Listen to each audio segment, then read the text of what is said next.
Ladies and gentlemen, this is...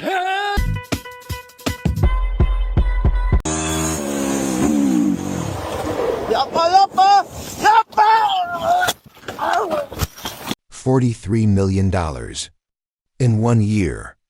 Not a tech CEO, not a Fortune 500 executive, not a professional athlete with a decade of contracts behind them. A 21-year-old content creator who started posting TikTok videos in a bikini. And the internet predictably completely lost its mind about it. Today we're talking about Sophie Rain, how she made that number.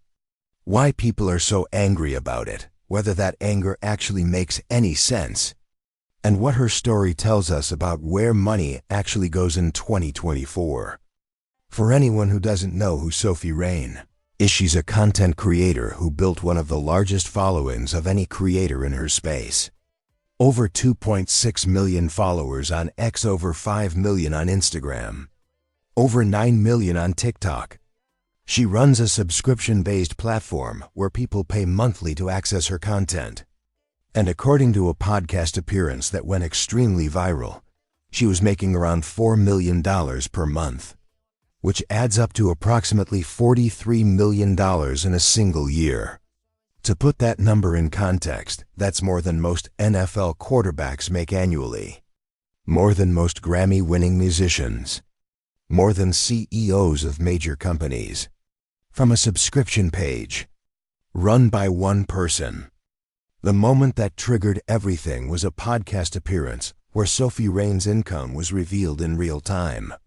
Now, and I want to be honest here, the podcast itself has a very rehearsed, very produced feel to it. The reactions seem a little too perfect. The dialogue flows a little too smoothly for something that's supposed to be a genuine, candid conversation. But whether the specific reactions were staged or not, the number itself, $4 million a month, appears to be real. And that number is what sent the internet into a full spiral. Because $4 million a month is $48 million a year. And for most people, hearing that figure attached to the type of content she makes produces a very specific emotional reaction. And predictably, the internet reacted exactly how the internet always reacts. Outrage, comparison posts.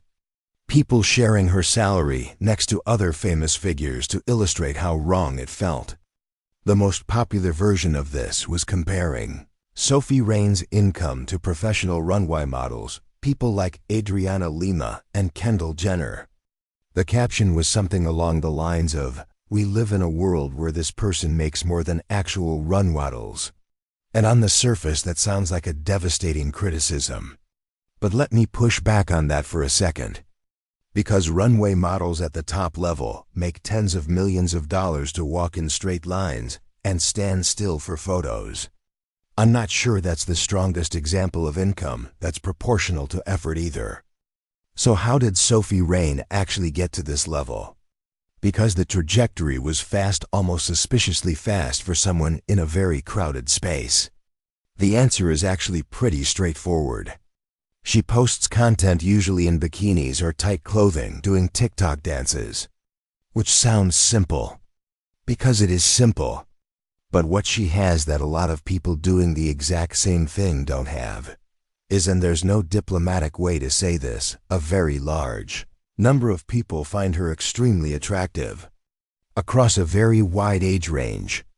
And in the attention economy, that is the asset. Everything else is just distribution. And here is where the story gets more complicated. Because a significant portion of Sophie Rain's audience, based on the demographics of her platform and her own public statements, skews young. Very young. She herself acknowledged in a public statement that she is aware she has a child audience on TikTok. And that acknowledgement is actually significant.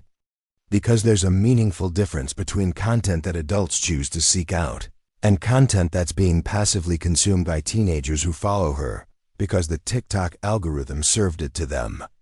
The content she posts on TikTok is technically within platform guidelines. But the pipeline from her free TikTok content to her paid subscription platform is very visible. And a lot of the people in that pipeline are not adults. And then there's the Spider-Man situation, which is one of the more interesting chapters in Sophie Rain's story because it shows exactly how she thinks about her own brand. Here's what happened. A video involving someone in a Spider-Man costume went viral, extremely viral. The person in the video was not Sophie Rain, but they looked similar enough that a significant portion of the internet assumed it was her. And rather than immediately and clearly correcting the record, Sophie Rain leaned into the confusion. She posted content referencing Spider-Man. She let the association build. She capitalized on millions of people believing she was in a video she wasn't actually in. Eventually, Sophie Rain did publicly clarify that the Spider-Man video was not her. She said the person in the video was another creator named Naomi Saki who resembles her. And once people pointed out the similarity, the assumption spread and she couldn't shake it. And I'll give her credit for eventually setting the record straight. But the timeline matters. She leaned into the association first, let it drive attention and subscriptions, and then clarified later. Which is either very calculated marketing or very convenient timing. Probably both. Now let's talk about something the original outrage mostly ignored. The outrage about Sophie Rain's income is almost entirely directed at Sophie Rain, not at the people paying for her subscription, not at the platform taking a percentage of every transaction, not at the advertisers whose money funds the ecosystem that made her famous, just at her. And that's a very specific type of blame distribution. She didn't hack anyone's bank account. She didn't manipulate anyone into subscribing. Every single person who contributed to that $43 million made a choice to do so, input their card details, agreed to the monthly charge, clicked confirm. The product existed. People bought it. That's how markets work. And here's another thing the outrage conveniently forgot. Sophie Rain is not the first person to make this kind of money from this type of platform. A creator named Karina previously revealed she had made $67 million over 3 years from the same type of content, and then announced she was retiring. The internet largely did not lose its mind about that. There were no viral comparison posts. No outrage cycles. Which raises a simple question: why is the reaction to Sophie Rain so much larger? Is it because the number is bigger? Because she's more visible? Or because she's younger and more prominent on mainstream platforms, where the visibility is harder to avoid? The answer is probably all three. Here's the take that nobody wants to say out loud but is almost certainly true. Sophie Rain is an extremely good marketer. The Spider-Man situation, whether she engineered it or just took advantage of it, showed real instinct for how attention works online. The podcast appearances, the social media strategy, the cross-platform presence, none of that is accidental. She built a machine that generates $43 million a year, largely without a label, without a major management team, without traditional media infrastructure.